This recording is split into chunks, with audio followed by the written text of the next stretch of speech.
তথ্যপত্র বা যাচাই বাছাই করে এই ঘটনার সাথে সুস্পষ্টভাবে যাদের বিরুদ্ধে অভিযোগ প্রমাণিত হবে তাদের বিরুদ্ধে আমরা ব্যবস্থা গ্রহণ করব। কারিগরি শিক্ষা বোর্ডের দালাল এবং বিভিন্ন প্রতিষ্ঠানের যে প্রিন্সিপাল সহ যারা জড়িত তাদের প্রত্যেককে আমরা আইনের আওতায় নিয়ে আসবো। এবং আমি মনে করি আগামী দিনগুলিতে শিক্ষা প্রতিষ্ঠানের দুর্নীতি রোধ করবে, প্রশ্নপত্র পাস রোধ করবে, এর সাথে যত বড় লাগ বলই থাকবে ছাড় দেওয়া হবে না। আমরা এই যে কয়জনকে আমরা মানে প্রিন্সিপাল, পরিচালক, চেয়ারম্যান আমরা গ্রেপ্তার করেছি, আরো 30-35 জনের নাম আমাদের কাছে এসেছে, তাদেরও আমরা শীঘ্রই গ্রেপ্তার করবো। পাশাপাশি আমি মনে করি আপনারা যে প্রশ্নটা করেছেন, আমরা চেয়ারম্যানকেও আমরা প্রয়োজন বোধে তথ্যপত্র তার সাথে তাকে আমরা জিজ্ঞাসাবাদ করবো, তাকে আমরা যে কোনো সময় জিজ্ঞাসাবাদ করার জন্য তাকে আমরা ডাকবো।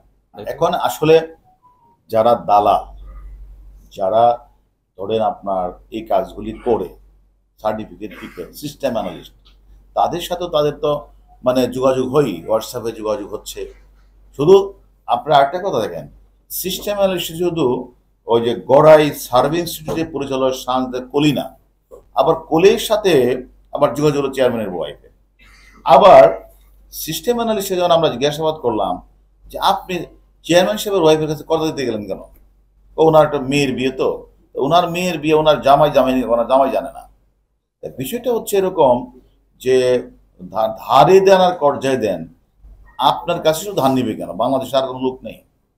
বিষয়টা হচ্ছে আমরা সবকিছুই, আমরা তো ইচ্ছা করলে আপনাদেরকে আগেও বলতে পারতাম, আমরা কিন্তু অন্তত আরো 15 দিন যাবৎ তদন্ত করে তথ্যপত্র বা যাচাই বাছাই করে এই ঘটনার সাথে সুস্পষ্টভাবে যাদের বিরুদ্ধে অভিযোগ প্রমাণিত হবে তাদের বিরুদ্ধে আমরা ব্যবস্থা গ্রহণ করব। অন্যায়ভাবে কাউকে আমরা অযথা আমার পুরো পুলিশ সদস্য হয়রানি করবে না, এটা আপনাদের গ্যারান্টি দিয়ে বলতে পারি। এবং এটাও বলতে পারি যে আজকে যে শিক্ষার মেরুদণ্ড ভেঙে দিয়ে যে বাণিজ্য করার যে অপতৎপরতা, যে সকল সরকারি কর্মকর্তা কর্মচারীরা, সুবিধাভোগী দালালরা, আমরা তাদেরকে শনাক্ত করছি এবং তাদের দৃষ্টান্তমূলক ব্যবস্থা গ্রহণের জন্য আমাদের ডিবি পুলিশ কাজ করছে।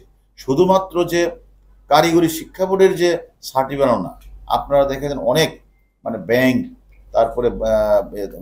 তারপরে হলো বিমান, বিভিন্ন জায়গায় যে প্রশ্নপত্র আউট হয়েছে, সে সকল ঘটনায় যে সকল কর্মকর্তারা জড়িত ছিল তাদের প্রত্যেককে আমরা আইনের আওতায় নিয়ে আসছি এবং অনেকের চাকরি চলে গিয়েছে। এবং আমি মনে করি আগামী দিনগুলিতে শিক্ষা প্রতিষ্ঠানের দুর্নীতি রোধ করবে, প্রশ্নপত্র পাস রোধ করবে, যে সকল কর্মকর্তা কর্মচারীরা জড়িত থাকবে, আমরা কারো কথায় কান নিয়ে তাদের বিরুদ্ধে কিন্তু আমরা অভিযোগ পরিচালনা করি। যখন বাংলাদেশ ব্যাংকের প্রশ্নপত্র, 4টি ব্যাংকের প্রশ্নপত্র পাস হলো, আমরা সরাসরি বাংলাদেশ ব্যাংকের গভর্নর স্যারের সাথে কথা বলে আমরা কিন্তু সেই পরীক্ষা বাতিল করার ব্যবস্থা করেছিলাম।